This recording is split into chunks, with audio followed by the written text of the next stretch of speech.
अच्छा जी, आप लोगों के लिए सेशंस अरेंज हुआ है स्पेशली फॉर द बीएफडी। आपके जो भी कंसर्न है, आपके जो भी क्वेश्चंस हैं regarding the coming attempt, specially for the June attempt जो आ रही है। ऑब्वियसली नई स्कीम में आ रही है, कुछ चीज़ें चेंज हुई हैं, कुछ स्ट्रक्चर चेंज हुआ है, कुछ एडिशन हुई हैं, कुछ मेजॉरिटी डिलीशन हुई है। तो उसके लिहाज से ये सेशन अरेंज किया है। मैं अपना इंट्रोडक्शन करवाता जाऊँ। माय नेम इज़ शुएब याकूब और मैं पैक के अंदर बीएफडी पढ़ा रहा हूँ। मैंने एसीसी किया हुआ है, मैंने सीएफए किया हुआ है, सीएफए चार्टर होल्डर, और I am currently working as a unit head in trade department of a largest Islamic bank. और मैं कोई 2007-2008 से मैं टीचिंग कर रहा हूँ। I have experience of teaching financial management, advance financial management, costing.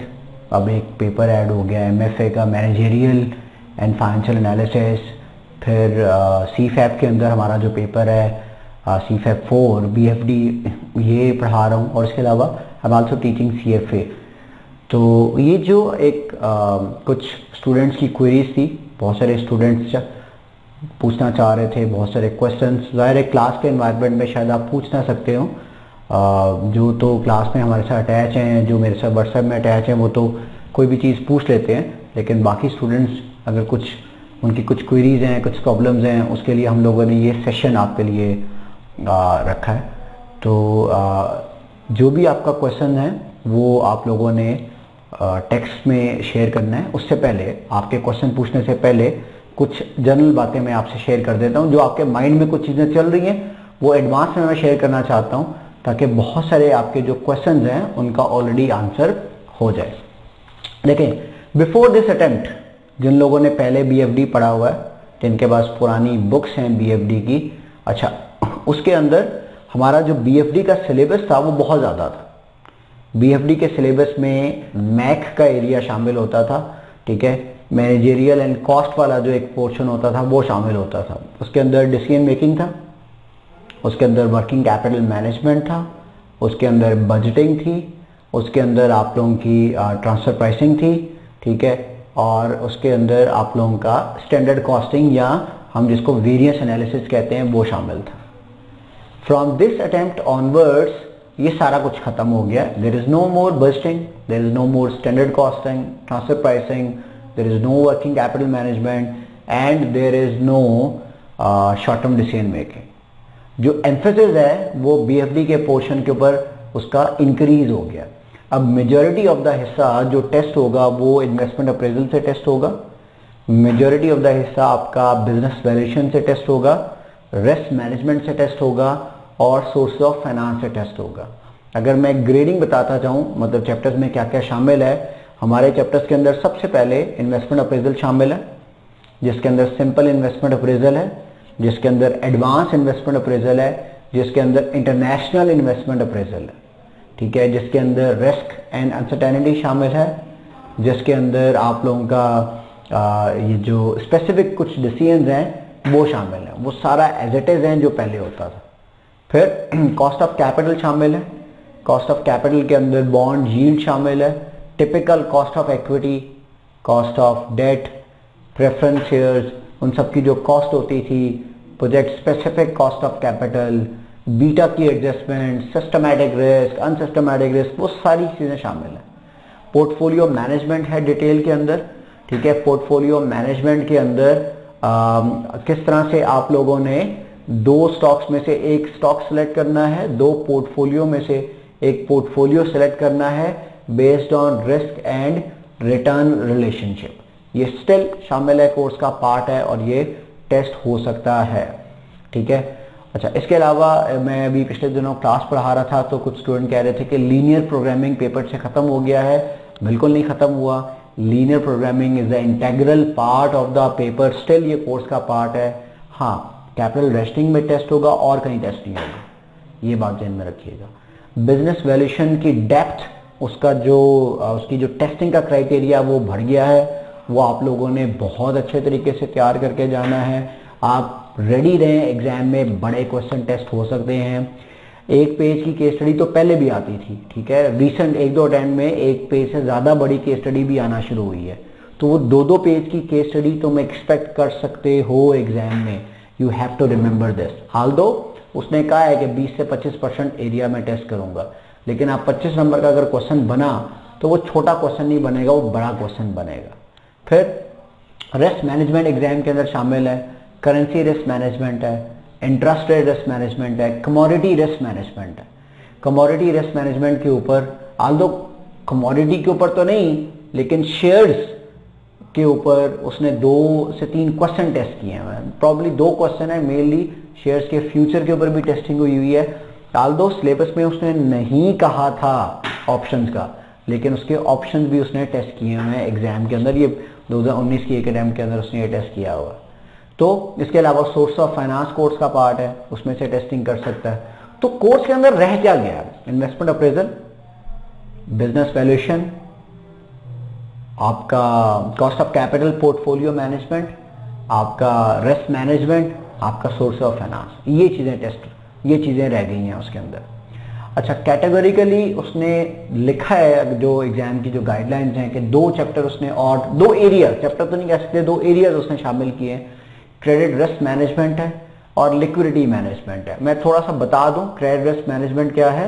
Credit risk management ये है कि मैंने अगर किसी को उधार देना है, मुझे आपकी क्रेडिट वर्दीनेस चेक करनी है, तो मैं कैसे चेक करूंगा? स्ट्रेस टेस्टिंग है, रेशियो एनालिसिस है, करेक्टर टेस्ट करना है, उसका कोलेटरल टेस्ट करना है, ठीक है, उसकी कैपेसिटी टेस्ट करनी है। ये उसने कोर्स की गाइडलाइन में तो दिया, लेकिन बुक में नहीं दिया। बुक में नहीं दिया तो इसका मतलब है चांसेस ये हैं कि वो टेस्ट नहीं करेगा। फिर लिक्विडिटी मैनेजमेंट उसने क्या कहा हुआ है जी, कि लिक्विडिटी मैनेजमेंट होता है कि आप एबिलिटी चेक करते हैं कि आपकी कंपनी कितने करंट एसेट और करंट रेशोस, मुझे याद है आपने करंट रेशो एक पढ़ी होगी, आपकी कितनी एबिलिटी है टू पे द करंट लायबिलिटीज। तो वो लिक्विडिटी मैनेजमेंट का एक एरिया उसने शामिल किया हुआ। Although these areas are not very lengthy, बहुत कोई डिटेल में एरियाज नहीं है, लेकिन स्टिल कोर्स की गाइडलाइंस के अंदर ये पार्ट है, लेकिन बुक के अंदर उसने शामिल नहीं किया। अच्छी बात ये है कि बुक के अंदर शामिल नहीं किया तो प्रॉबल है कि ये टेस्ट एग्जाम में नहीं होगा, ठीक है। तो ये कुछ चेंजेस आई हैं। चेंजेस आर ऑन और more on the positive side कि आपका वो जो क्वांटिटी थी वो कम हो गई है, लेकिन पेपर आसान नहीं हुआ, क्वालिटी कम नहीं हुई। पेपर का जो वो पार्ट, देखो मैं आपको बताता हूँ होता, लास्ट 6 महीने की कहानी बताता हूँ। लास्ट 6 महीने में क्या होता था, हम पहले महीने इन्वेस्टमेंट अप्रेजल कवर करते थे, पहले 1.5 महीने में, फिर बिजनेस वैल्यूएशन कवर होता था, वो कॉस्ट ऑफ कैपिटल और पोर्टफोलियो कवर होता था, फिर बिजनेस वैल्यूएशन कवर होता था, फिर रिस्क मैनेजमेंट कवर होता था। रिस्क मैनेजमेंट कवर होते होते चौथा महीना स्टार्ट हो चुका होता था। लेट्स से अगर हमारा कोर्स स्टार्ट हुआ जुलाई में, जुलाई, अगस्त, सितंबर, अक्टूबर के फर्स्ट वीक तक तो रिस्क मैनेजमेंट चलता था। तो अच्छा, फिर स्टार्ट होता था मैक का एरिया। आखिरी 20 दिनों में हम मैक का एरिया करते थे और मैक का था 20% का हिस्सा, लेकिन उस 20% का जो सिलेबस था वो पूरे बीएफडी जितना था, बाकी बीएफडी जितना था। तो स्टूडेंट को उसको तैयार करने में, उसको एब्जॉर्ब करने में, उसके अंदर कॉन्फिडेंस लाने में बहुत टाइम लगता है। जैसा बीएफडी है, सॉरी बजटिंग है, बजटिंग क्लास में तो 2 दिन में कवर हो जाएगा, उसमें पढ़ाने वाला है ही नहीं कुछ। लेकिन बजटिंग के जो क्वेश्चन जब आप करते थे वो 2-3 क्वेश्चन हम क्लास में कर लिए, बाकी जब आप क्वेश्चन खुद से करते थे वो कॉन्फिडेंस बिल्ड नहीं होता था जो इन्वेस्टमेंट अप्रेजल के 30-30 क्वेश्चन करके बिल्ड हुआ होता था। तो स्टूडेंट ना जनरली मैक के एरिया के अंदर एक वो जो गुड फैक्टर था वो फील नहीं कर रहा होता था, तो उसका कॉन्फिडेंस जरा लो रहता था। फिर आखिरी जो महीना होता था उसमें वो मैक के एरिया की तरफ भागता था, उसका बीएफडी वाला एरिया कॉम्प्रोमाइज हो जाता था, जिसकी वजह से रिजल्ट के ऊपर इंपैक्ट आता था। अब अच्छी बात यह है कि मैक का एरिया नहीं है, लेकिन चैलेंजिंग बात यह है कि वो 80% एग्जाम अब 100% बनकर टेस्ट होगा, और वो एरिया आसान नहीं है। ठीक है, इन्वेस्टमेंट अप्रेजल आसान है, बिजनेस वैल्यूएशन में से टेक्निकल क्वेश्चन टेस्ट करेगा, risk management technical question test करेगा, इवन इन्वेस्टमेंट अप्रेजल में टेक्निकल क्वेश्चन टेस्ट करेगा। तो आपने रेडी रहना है। अब आपने आप ये समझ लें, आपका पेपर रेलेवेंट होगा, पढ़ने में आसान होगा। तो जब कोई चीज पढ़ने में आसान होती है तो उसकी वो टेस्टिंग मुश्किल तरीके से करता है, तो आपने मुश्किल क्वेश्चन करने के लिए तैयार रहना है। वो 1965 के जो क्वेश्चन है 2007, 5, 4, 3, 10, 11, 12 के क्वेश्चन छोटे आते, इतना इतना क्वेश्चन का साइज होता था, छोटे छोटे चुने मुन्ने क्वेश्चन होते थे, उनको करके खुश नहीं होते रहना। हाँ, रीसेंट अटेम्प्ट वाला क्वेश्चन किया और वो सॉल्व हो गया, फिर खुश होना, फिर ये खुशी का लेवल ऊपर होना चाहिए। वो पुराने वाले क्वेश्चन करके, छोटे छोटे क्वेश्चन करके खुश नहीं होना।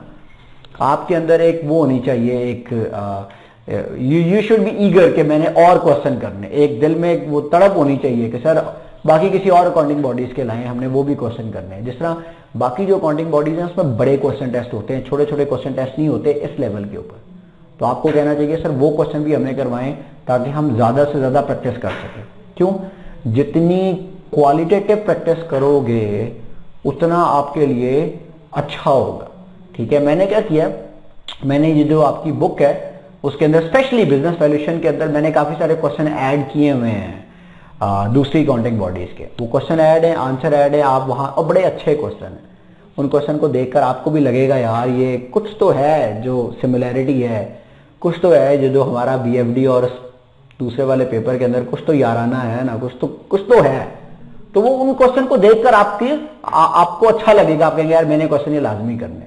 फिर जाहिर है वो उसके अलावा फिर टेस्ट के अंदर और बाकी जो क्वेश्चन हैं क्लास करते वक्त मैं और भी क्वेश्चन आपको दूंगा। अच्छी बात ये है कि जितने ज्यादा वो तुम क्वेश्चन प्रैक्टिस करोगे पेपर में, चांसेस ये है कि आप उसको टैकल कर लोगे, आप उसको कवर कर लोगे। वो एक वो कहते नहीं है never settle for less. Exactly यहां पर आपकी जो क्वेश्चन करने की आपकी वो जो एक विश होनी चाहिए ना, वो you shouldn't be settle for less. आपको ज्यादा क्वेश्चन करने हैं। तो एक तो वो हमारे क्वेश्चन शामिल हैं कोर्स के अंदर, वो करने, फिर कुछ क्वेश्चन हमने दूसरी बॉडीज के भी शेयर किए हुए हैं। ये कह के नहीं छोड़ देना कि सर ये तो दूसरी बॉडीज के हैं, ये करने की जरूरत नहीं है, वो करने हैं, वो बड़े क्वेश्चन है, वो लाजमी करने हैं। ठीक है, आप मुझसे पूछ सकते हैं, मैं आपको बता दूंगा कि यार ये और क्वेश्चंस भी हैं, ये भी आप कर सकते हैं अगर प्रैक्टिस को करने के लिए किसी को और चाहिए। वैसे तो मैंने रेलेवेंट शामिल किए हैं बुक के अंदर, वो अवेलेबल है। ठीक है, तो वो आप करेंगे तो इंशाल्लाह बेहतर हो जाएगा। पेपर में ख्याल एक चीज का रखना है कि टाइमिंग के ऊपर आपको कंट्रोल करना है। स्टूडेंट के फेल होने की सबसे बड़ी रीजन नहीं आता ये नहीं है, सबसे बड़ी रीजन क्या है फेल होने की? पेपर नहीं कंप्लीट हुआ। पेपर कंप्लीट ना होना it is the biggest reason. So what we should do, हमें क्वेश्चन को टाइम के अंदर कंप्लीट करना है। 20 नंबर का क्वेश्चन है लेट्स से, और सर मैंने 20 नंबर का क्वेश्चन लेट्स से इतने x मिनट्स के अंदर कंप्लीट करना है, तो फिर आपने उस x मिनट के अंदर टाइम बॉक्स रखकर उसको सॉल्व करना शुरू करें। अच्छा एक बात याद रखिएगा, इट्स अ ग्रेजुअल प्रोसेस। पहला क्वेश्चन आपने 10 क्वेश्चन करने हैं, पहले क्वेश्चन के ऊपर अपने आप को टेस्ट मत करें, अपने आप को जज मत करें। पहला क्वेश्चन करें, 60 मिनट में होता है, 80 मिनट में होता है, करें। फोन नहीं होना चाहिए पास क्वेश्चन करते वक्त, फोन दूर होना चाहिए। आल्दो आजकल वो जमाना है कि हम फोन से शायद 5 मिनट दूर रह जाएं तो it will be a blessing, लेकिन आपने पूरा क्वेश्चन करते वक्त फोन नहीं करीब लाना। क्वेश्चन किया 90 मिनट में सॉल्व हुआ, सर ये तो सॉल्व 45 मिनट में होना चाहिए था, 90 मिनट में मैंने किया, सर मैंने 100% टाइम ज्यादा लिया, कोई मसला नहीं है। दूसरा क्वेश्चन 85 मिनट में होना चाहिए, तीसरा क्वेश्चन 75 मिनट में होना चाहिए, चौथा क्वेश्चन 65 मिनट में आपका टाइम होना चाहिए। वो पढ़ते थे ना सीमैक के अंदर लर्निंग कर्व पढ़ते थे कि हर अगला यूनिट बनाने के ऊपर टाइम थोड़ा थोड़ा कम होता रहता है। एग्जैक्टली हर अगला क्वेश्चन के ऊपर आपका टाइम कम लगना चाहिए। एक सिचुएशन ऐसी आनी चाहिए 7वां 8वां 9वां क्वेश्चन करते वक्त कि आप एग्जैक्ट टाइम के अंदर क्वेश्चन करना शुरू कर दें, ये आपका एम होना चाहिए। आल्दो ये थोड़ी बुकिश बातें हैं क्योंकि हमारा बीएफडी में हर नया question will be a new challenge, लेकिन फिर भी जब तुम 3 4 5 6 क्वेश्चन कर लेते हो तो वैसे भी माइंड एक्सेप्ट करना शुरू हो जाता है कि इस तरह से क्वेश्चन करना है। इस तरह एनपीवी का क्वेश्चन कभी जिंदगी में पहली दफा करें ना तो डिस्काउंटिंग करते हुए भी ख्याल रखते हैं, कॉस्ट ऑफ कैपिटल लिखते हुए भी ख्याल रखते हैं, प्रेजेंट वैल्यू निकालते हुए भी ख्याल रखते हैं। अब हमारी क्लास चल रही है, हमारे क्लास में से काफी सारे बच्चे भी इसमें आए हुए हैं। अब जब आप इतने सारे क्वेश्चन कर लेते हैं you will not care about the discounting, आप फॉरन डिस्काउंटिंग करोगे, फॉरन एनपीवी निकालोगे, आईआरआर निकालोगे। इवन के समटाइम क्लास में ऐसा भी होता है कि जब आईआरआर की बारी आती है मैं कहता हूं यार चलो सॉल्व करो, मैं तो नहीं करवाऊंगा, ये तो खुद कर सकते हो। रीजन क्योंकि आप यूज टू हो चुके होते हैं और आप अच्छा आपके माइंड पे भी प्रेशर नहीं आता, आप कहते हैं यार सर ने आईआरआर नहीं कराया, ये कैसे हो गया, मैं कैसे करूंगा। पहला ही दफा आईआरआर पढ़ाता, मैं कहता करो आईआरआर खुद। आप कहते हैं यार ये पता नहीं कैसे हैं यार, ये तो हमें आईआरआर हमसे करवा रहे हैं।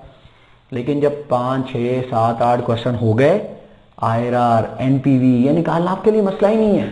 मसला क्या होगा, सेल्स कैसे निकालूं, वेरिएबल कॉस्ट कैसे निकालूं। लेकिन जैसे जैसे उसकी भी प्रैक्टिस हो गई, वो भी निकालना फौरन से आ जाएगा। फिर एक आधी नई एडजस्टमेंट तो आती है ना हमेशा एग्जाम में, वही आपका चैलेंज है कि आपने उसको किस तरीके से टैकल करना है। तो ये time management is very very important. देखें अभी फेब है, पेपर जाके होना है जून में, आपके पास आधा फरवरी अवेलेबल है, मार्च अवेलेबल है, अप्रैल में रमजान की रातें अवेलेबल है। आई एम वेरी सॉरी, दिन में तो पड़ेगा नहीं कोई, ठीक है, तो रमजान की पूरी रातें अवेलेबल है, मई का पूरा मंथ अवेलेबल है। तो आप समझ लें 3.5 महीने अवेलेबल है।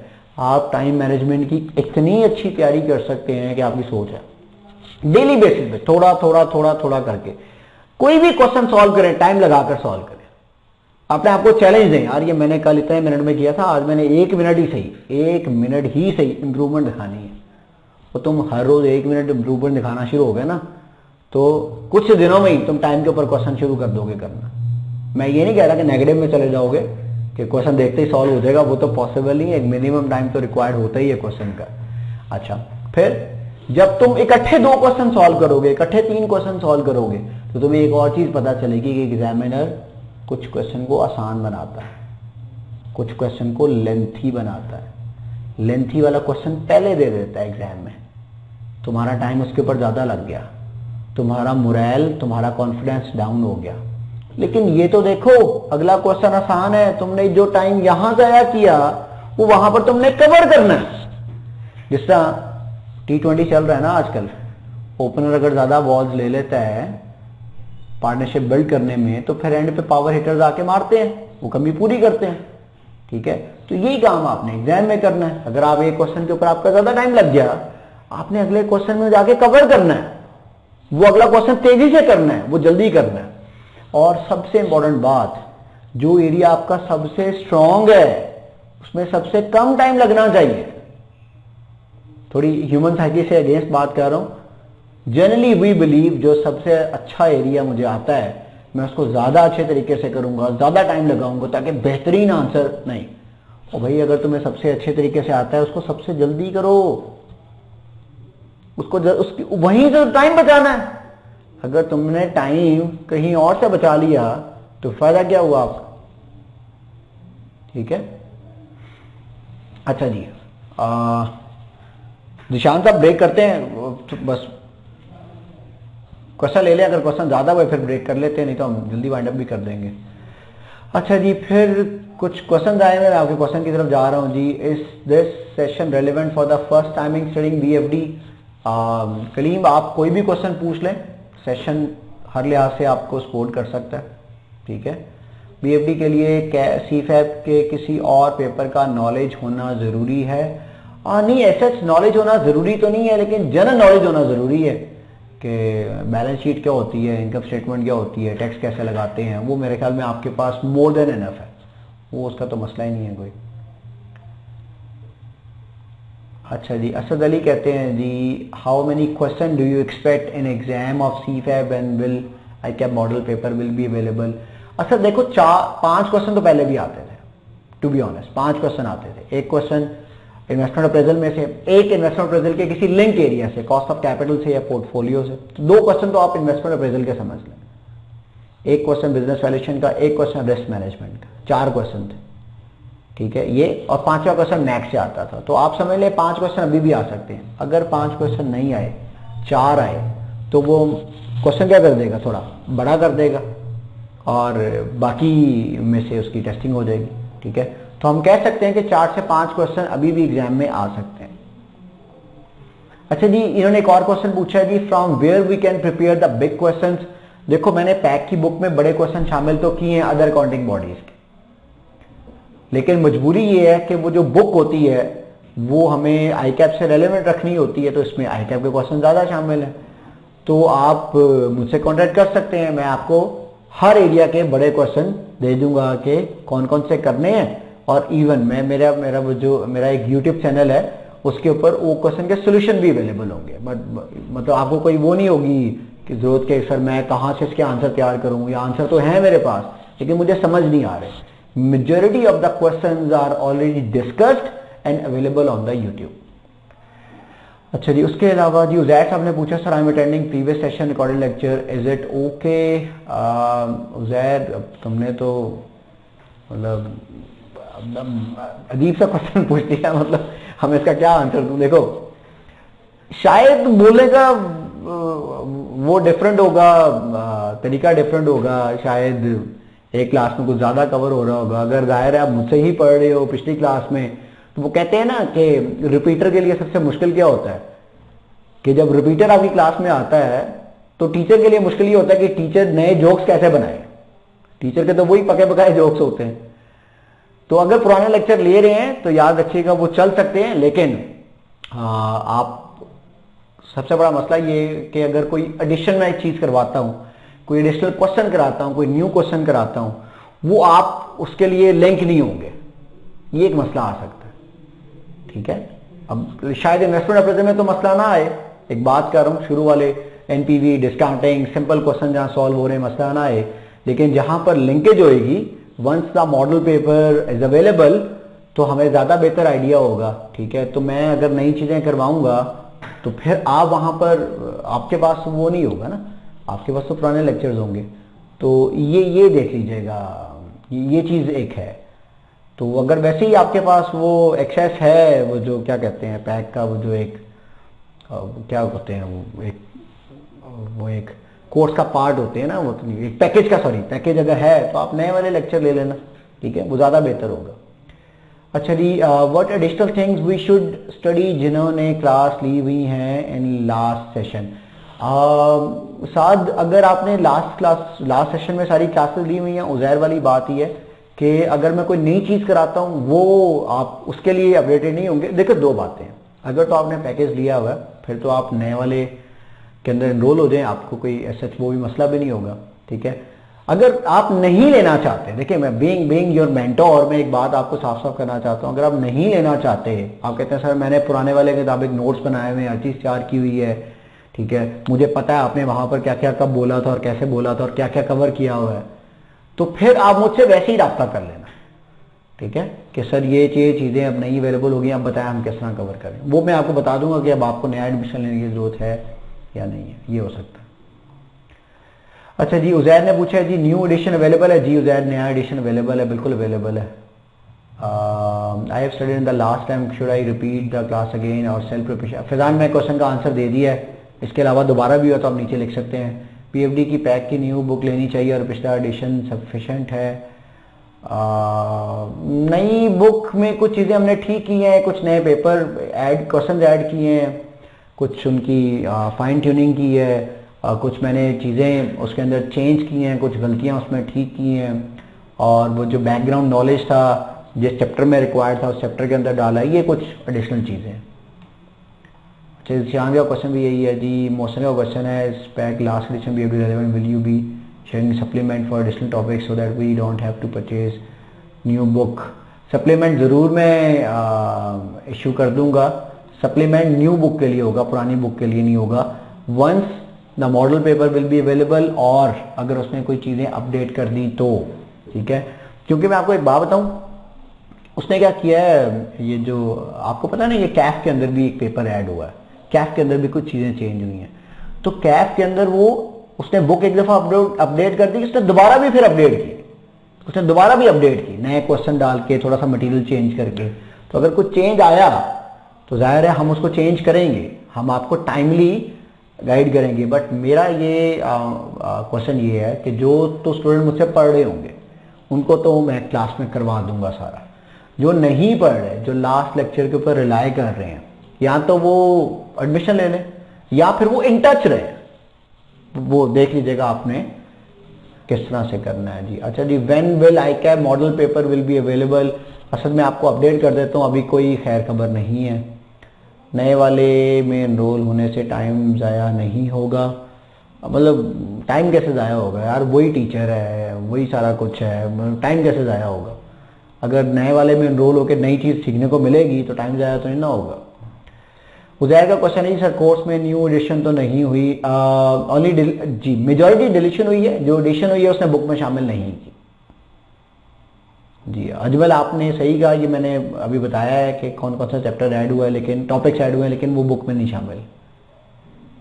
Anything specific we have to do for the new topics? नहीं, आपने कुछ नहीं करना, ठीक है, आपने सिर्फ जो बुक है उसी में से आपने पढ़ना है। अच्छा एक और बात, अगर वो दोनों टॉपिक्स अवेलेबल हुए, उसने बुक अपडेट कर दी, अवेलेबल हुए, तो मैं उसको कंडक्ट करवाऊंगा, ठीक है, मैं वो अपनी क्लासेस में लाजमी कवर करवाऊंगा। और अगर मुझे परमिशन मिली तो मैं उसके लिए एक सेशन रख दूंगा ताकि बाकियों का भी कवर हो जाए कि मैं ये कर सकता हूँ आपके लिए, ठीक है। अच्छा जी, रिपीट होगा ज़्यादातर 3-4 क्लासेस होगी जिसमें कुछ नहीं होगा। हाँ बिल्कुल ऐसी है अजमल, ऐसी है। तो मैं ये आपके क्वेश्चन का मैंने आंसर दे दिया ना कि अपनी क्लासेस में तो मैं सारा कवर करूँगा इंशाल्लाह, जो मुझसे बच्चे पढ़ रहे हैं और जो नहीं पढ़ रहे, जिनके पास पुराने वाले लेक्चर्स हैं, तो वो अगर वो आ गए, अभी तो कुछ आया ही नहीं है, अभी कुछ नहीं आया, ठीक है, अभी आईकैप की बुक में कुछ नया नहीं आया, लेकिन once it becomes available I will be the first one to conduct the class. आपको टेंशन लेने की बिल्कुल भी जरूरत नहीं है। I will be the first one who will tell the management कि भाई ये मेरे स्टूडेंट्स हैं, इन्होंने पिछले सेशन, उससे पिछले सेशन, उससे जिस भी सेशन में पढ़ा होगा यार, पैक से अटैच हैं, किसी भी से भी पढ़ा हो, पैक से अटैच हैं, तो हम आपको मैसेज दे देंगे कि भाई उसका क्या करना है, ठीक है। ये मेरी रिस्पॉन्सिबिलिटी, आप इसके लिए टेंशन है, आपने टेंशन किस चीज़ की लेनी है, पेपर पास करना है इस दफ़ा का।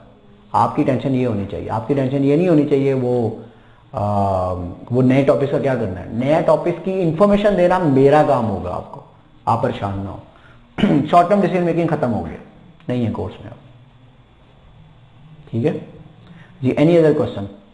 कोई और क्वेश्चन है तो प्लीज पूछ लें। आप सब लोग इन टच रहिएगा, ठीक है, और कोई मसला मसाइल आया तो आप पूछते रहिएगा। न्यू स्लेब उजैर नई बुक आ गई है ना, आप नई बुक देख लें, और नई स्कीम का जो डायरेक्टिव आया था उसके अंदर नया सिलेबस लिखा हुआ है सारा, ठीक है। नहीं तो आप बुक, नई वाली बुक आईकैप के उसके ऊपर जाएं और डाउनलोड कर लें। जी अजमल साहब बुक अलाउ है, 3 बुक्स अलाउ है, बुक्स अलाउ है जी, बिल्कुल, ठीक है। बाकी जैसे ही कुछ और अगर कोई अपडेशन आती है, कुछ आया, तो मैंने आपको अपनी गारंटी दे दी है इंशाल्लाह। अजमल ये वाली बात आप मैनेजमेंट से पूछ सकते हैं।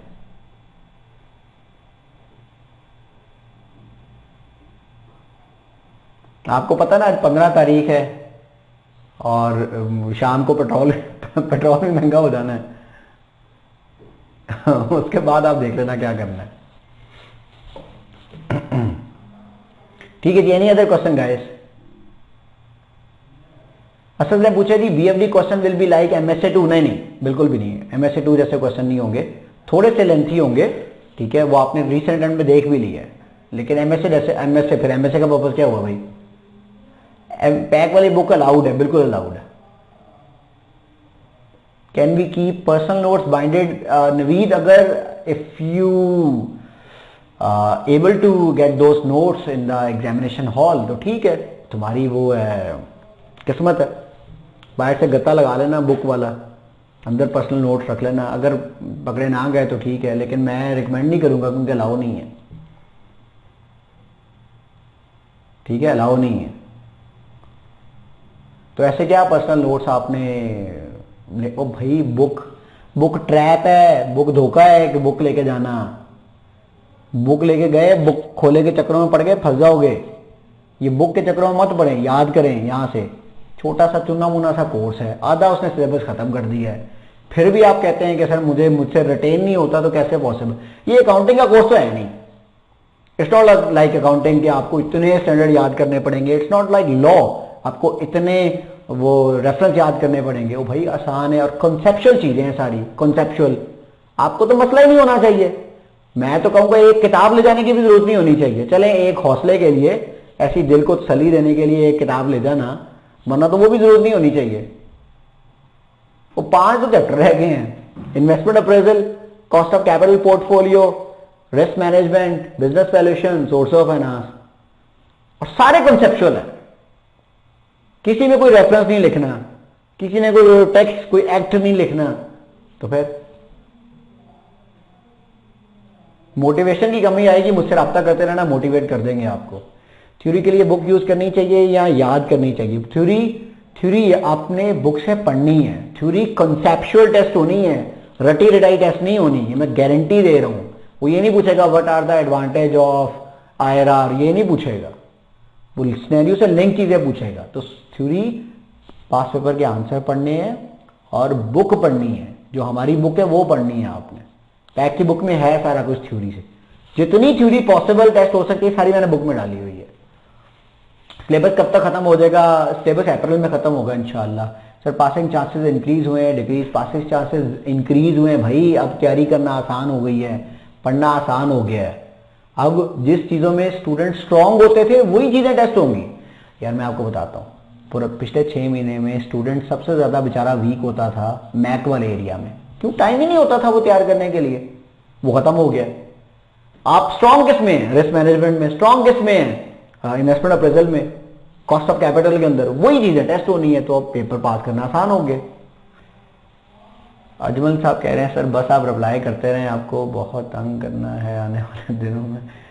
MSA 2 पे इसका बहुत इम्पैक्ट है। मैं आपको बताऊं, ये MSA का जब रिजल्ट आया तो हमसे पढ़े हुए बहुत सारे बच्चों ने अल्लाह ताला का बड़ा करम है, उन्होंने शुक्रिया अदा किया, क्योंकि वो जो बुक है ना उसके अंदर थ्योरी बहुत डाली हुई है। वो जो कॉन्सेप्ट है वो लिंक करते हैं।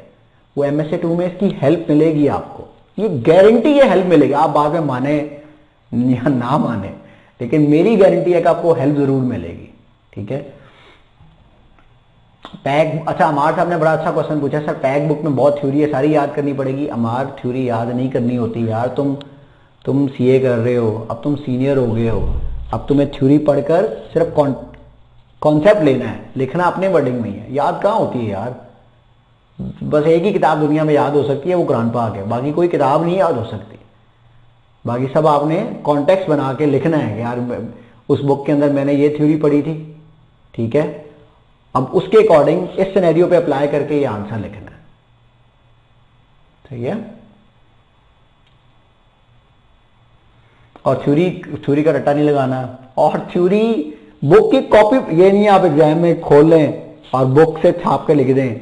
और भाई एग्जाम में थ्योरी सिनेरियो से लिंक आनी है, तो आप बुक से छापने लग गए, आपको नंबर ही नहीं मिलने। आप बाहर निकल गएंगे, यार क्या थ्योरी आई थी, भाई ने तेरे फौरन वो बुक खोली और सारा कुछ लिख दिया और नंबर ही नहीं मिलने। क्यों? एग्जाम में थ्योरी तो सिनेरियो से लिंक आनी, बी पार्ट में थ्योरी आती है और लिंक होती है ए पार्ट से। तो जब रिजल्ट आएगा तो भाई नीचे कहीं होगा। तो रीजन, क्योंकि आपने सिनेरियो से लिंक ही नहीं किया था, आपने तो किताब खोल के छाप दिया था। ये चीज देखनी है, ये आपने कवर करना है प्लीज। ठीक है। सिनेरियो से लिंक करने का मतलब उस कंपनी का नाम लिखें, उस कंपनी के रेफरेंस से आपने आंसर लिखना है। हाँ ये सबसे काम की बात थी, सही कह रहे हैं, सही कह रहे हैं। वरना स्टूडेंट ये समझते हैं कि बुक से छाप देंगे, वो बुक से छाप। अच्छा एक और बात, अक्सर स्टूडेंट फॉर्मूलाज भी लिखना शुरू कर देते हैं। फॉर्मूलाज नहीं लिखने, फॉर्मूलाज के अंदर आपने वैल्यूज पुट करके लिखनी है। अब आईआरआर का फॉर्मूला लिख रहे हो, lower rate plus lower rate NPV divide by lower rate NPV minus, इसका नंबर ही नहीं मिलना। ये तो तुम किताब खोल के लिख रहे हो, जो चीज किताब के खोल के लिख रहे हो उसका नंबर क्यों देगा वो? डायरेक्ट वैल्यूज पुट करो ताकि आपका टाइम बचे वहां पर। ठीक है जी।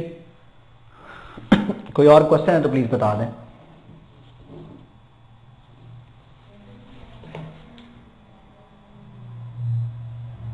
आ, 20 नंबर के 5 सवाल जरूरी नहीं है, कुछ 25 नंबर का भी हो सकता है, कुछ 15 नंबर का भी हो सकता है, लेकिन you can expect 4 to 5 question. आप एक्सपेक्ट कर सकते हैं 4 से 5 क्वेश्चन। ठीक है।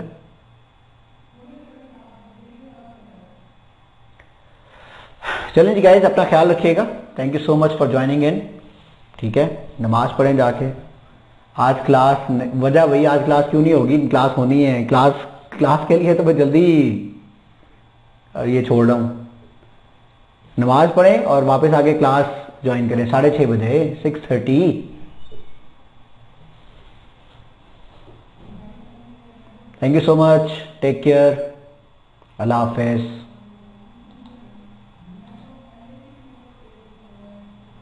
Recording stopped.